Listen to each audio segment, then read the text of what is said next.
ദൈവനാമത്തിന് മഹത്വമുണ്ടാകട്ടെ. ഇന്നത്തെ പ്രഭാത ധ്യാനത്തിനായി 14 സങ്കീർത്തനം 2 വാക്യം. ദൈവത്തെ അന്വേഷിക്കുന്ന ബുദ്ധിമാനുണ്ടോ എന്ന് കാണുവാൻ യഹോവ സ്വർഗത്തിൽ നിന്ന് മനുഷ്യപുത്രന്മാരെ നോക്കുന്നു.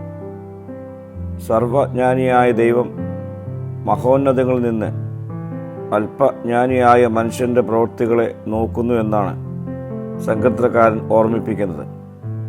ആരാണ് ദൈവത്തെ അന്വേഷിക്കുന്ന ബുദ്ധിമാൻ?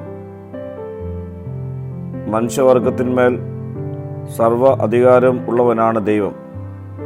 അവനാണ് സകലത്തിൻ്റെയും സൃഷ്ടാവും പരിപാലകനും നിയന്ത്രിതാവും. ഇത് മനസ്സിലാക്കി അവനെ അംഗീകരിക്കുന്നവനാണ് യഥാർത്ഥ ബുദ്ധിമാൻ. അന്വേഷിക്കുക എന്ന് പറഞ്ഞാൽ ദൈവിക നിയന്ത്രണത്തെ അംഗീകരിക്കുക എന്ന അർത്ഥത്തിൽ നമുക്ക് കാണാം.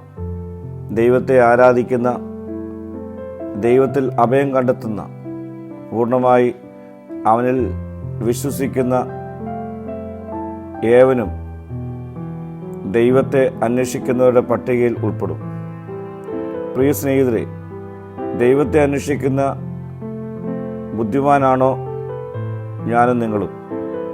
അതോ സൃഷ്ടാവിനെ മറന്ന് സൃഷ്ടിയെ അന്വേഷിക്കുന്നവരോ?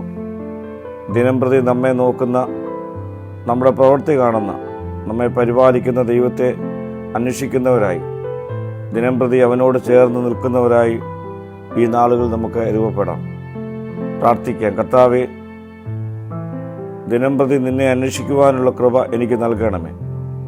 മഹത്വം നീ എടുക്കണം. യേശുവിൻ്റെ നാമത്തിൽ തന്നെ. ആമീൻ.